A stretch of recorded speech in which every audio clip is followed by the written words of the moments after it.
más traspasara como que el aceite en la casa, pero pues sí, como ahora me doy cuenta que hacía muchas cosas mal, como que cogía, no sé, una de Mm, Cubo Hit, metía como lo del vidrio, limpia vidrios, es como, me puse a pensar en eso, no lo está haciendo mal, pero pues sí, no sabía que tenía tanta ciencia. ujú. Y a veces, digamos, ese no ponerle tanta ciencia es lo que hace que se den los accidentes, ¿no? Entonces, por eso es clave tener estos aspectos ahí en el radar. Bueno, entonces para cerrar, vamos a hablar acerca de manejo de emergencias con productos químicos. Y les voy a contar que básicamente tenemos cuatro tipos de emergencias con productos químicos. Las que son por inhalación, las que son por ingestión, las que son por contacto, ¿cierto? Que puede ser en ojos o en piel, o los derrames.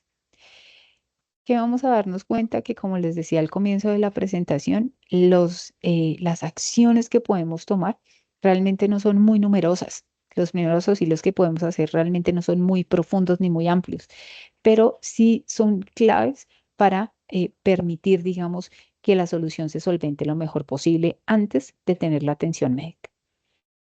En caso de inhalación, ¿cierto? Lo más importante es que yo identifique que una persona está teniendo un problema, ¿cierto? Por inhalación de una sustancia química. ¿Qué vamos a darnos cuenta? Pues si la persona está fatigada, ¿cierto? Se siente asfixiada, tiene tos, tiene sensación de mareo, ¿cierto? Y esos síntomas me pueden llevar a presumir que la persona está teniendo un evento de intoxicación si en ese momento está manipulando un producto químico especialmente volátil, ¿cierto? O un producto químico que realmente está abierto en ese momento o está expuesto. Este tipo de emergencia, cuando nosotros manipulamos productos de aseo, se dan muy frecuentemente cuando hacemos las famosas bombas, cuando hacemos las mezclas de hipoclorito de sodio con otras sustancias. En términos generales, con las demás sustancias no suele suceder este tipo de eventos. Y ahí lo que es clave es que nosotros podamos llevar la persona a un área ventilada y descontaminada, ¿sí? Llevar a la persona a un área ventilada y descontaminada. Eso es un primer auxilio básico, pero créanme que la diferencia, ¿cierto? Que experimenta una persona cuando estoy en el sitio donde se está generando la sustancia que me está causando, digamos, la molestia y sacarla a un sitio donde ya no lo está, hace un cambio drástico en la situación de esa persona. Por eso es súper importante que nosotros siempre mantengamos o tengamos claro cuáles son los sitios más ventilados, más aireados, donde podamos movilizar fácilmente a las personas en caso de que se presente una situación de estas. ¿Qué debemos evitar? Debemos evitar encerrarnos a hacer las labores de aseo. Miren que con mucha frecuencia sucede que en los baños las personas cierran la puerta para lavar el baño, ¿sí? Y en ese cerrar la puerta, y a veces son baños que no tienen ventanas, ¿cierto? En ese cerrar la puerta, pues todo se está acumulando en el baño y si estoy haciendo algún tipo de mezcla que de pronto no sea lo más inocuo posible, pues me puede generar este tipo de situaciones. Entonces, mantener ese espacio ventilado y descontaminado es vital, ¿cierto? La respiración boca a boca, aunque uno la sigue viendo en las películas, ya no es así, ¿cierto? Ya no es contacto directo boca con boca, sino necesita una mascarilla especial para hacer ese proceso de insuflación. ¿M? Y realmente digamos que que solo la debemos practicar si estamos completamente seguros de que ha cesado la respiración. Entonces, si yo sé identificarlo, pues puedo seguir al siguiente paso. Pero normalmente con los productos que manejamos, pues esperemos que no lleguemos hasta allá. ¿Qué hacer en caso de contactos con ojos? Tanto en contacto con ojos como en contacto en piel, ustedes se van a dar cuenta que el primer auxilio mayoritario es el lavado del área afectada con agua potable durante mínimo 15 minutos, ¿sí? O de 15 a 20 minutos. Hay diferentes elementos que utilizamos para hacer esos lavados. Normalmente en las plantas, ¿cierto? Donde utilizamos unos volúmenes importantes de sustancias, tenemos elementos como estos, del tipo lavaojos. En los sitios donde nosotros estamos, por lo menos el personal de security, seguramente no va a tener este tipo de dispositivos, a menos que esté de pronto dentro de una planta de producción o dentro de un tipo de empresa de mayor envergadura. Pero si estamos en un sitio pequeño, normalmente lo que vamos a hacer es asegurar que mi lavamanos o mi sitio o el acceso donde haya una llave con agua potable me permita hacer un lavado continuo con agua potable durante por lo menos 15 minutos. La idea de que sea como se muestra en la imagen, ¿cierto? Así es que el agua entre y salga. entre y salga y vaya lavando el resto del rostro. Debemos evitar entonces que sea como sopeadito, ¿no? Como echándome hacia el agüita, porque ese lavado no es un lavado efectivo. Debo buscar la manera, ¿cierto? Una manguerita, algún tipo de sistema que permita realmente este lavado. ¿M? Retirar lentes de contacto, mantener los párpados abiertos. Si persiste la irritación, hay que repetir el enjuague. Todo esto antes de remitir al servicio médico, porque desde el momento del contacto hasta cuando se obtiene el servicio médico, si no se hace este tipo de lavado, pues la sustancia sigue estando ahí y sigue haciendo el daño que viene haciendo. Por eso aquí es importante aplicar primero el primer auxilio para luego hacer el traslado. Exactamente lo mismo va a pasar cuando tengamos contacto en piel con algún tipo de producto químico. La idea es que efectivamente lavemos esa área afectada durante los 15 o 20 minutos, ¿cierto? Evitando que ojalá el agua riegue o llegue a las otras partes del cuerpo.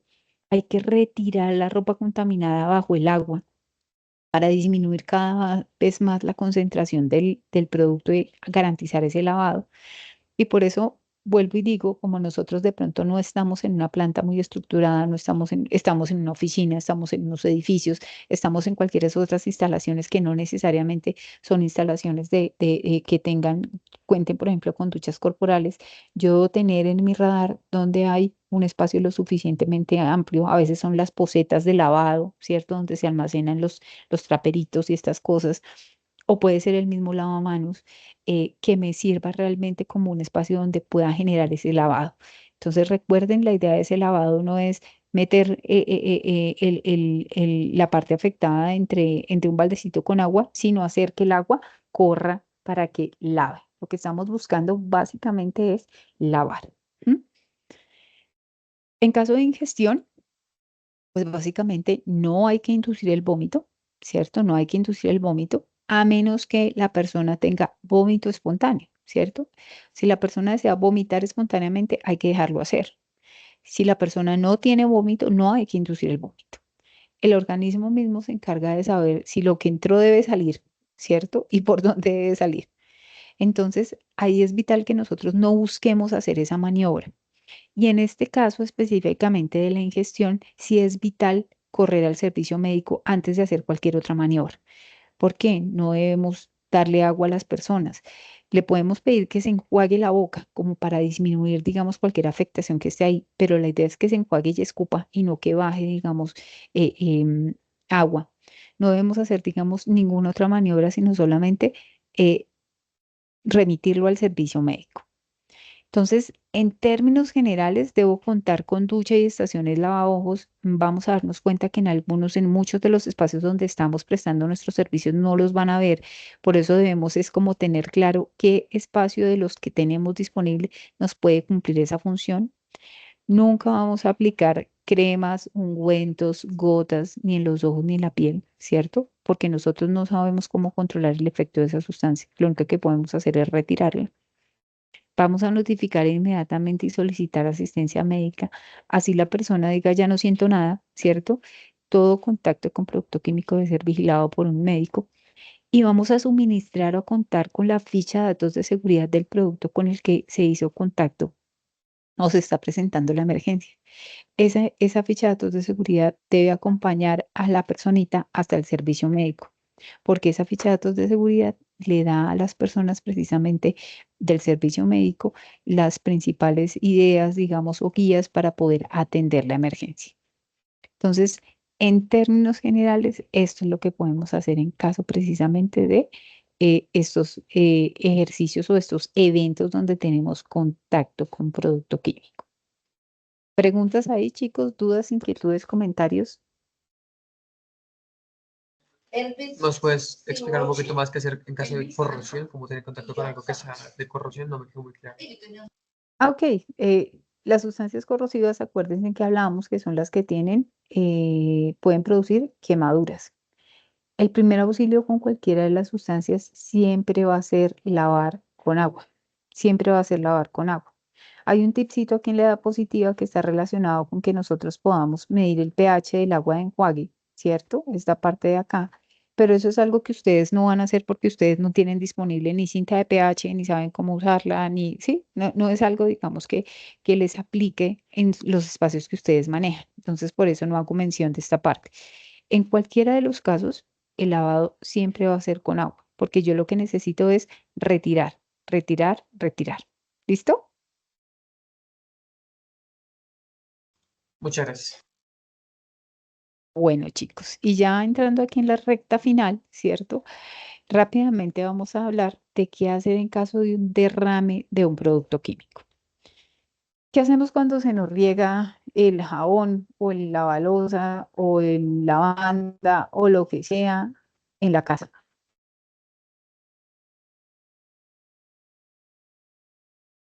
¿Alguien que se le haya derramado o no?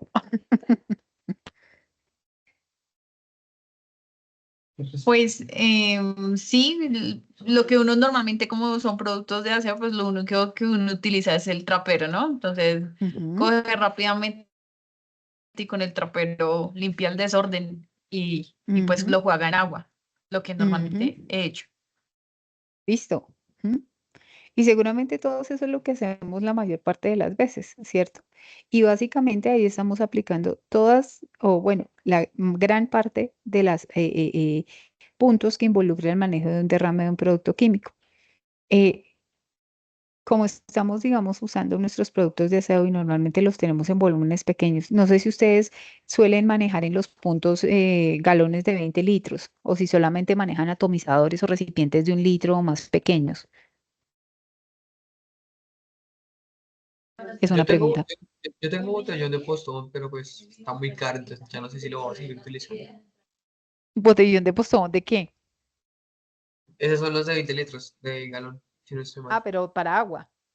¿Sí? ¿O Ah, no, no, yo digo cómo así? productos químicos. Si tenemos algunos, Ah, si los productos de aseo los distribuyen en los puntos en presentación de galones o en presentación pequeñita.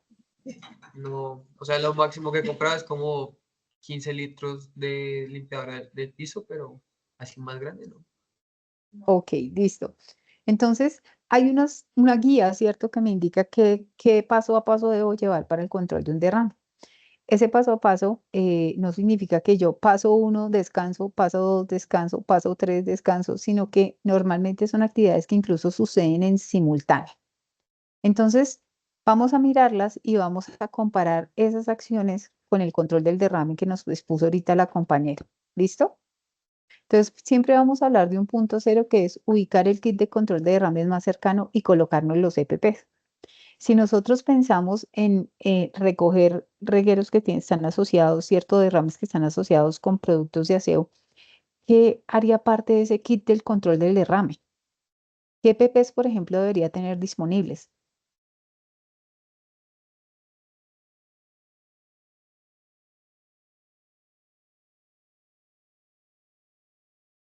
Mínimamente mis guantes de caucho, ¿cierto? Entonces, mínimamente tendré mis guantes de caucho y seguramente pues mi trapero que va a ser mi elemento de absorción. ¿M? Pero además dentro de ese kit de control de derrames yo puedo encontrar otras cosas como algo que se llaman los cordones de contención, ¿cierto? Y los elementos que yo necesito para disponer más adelante.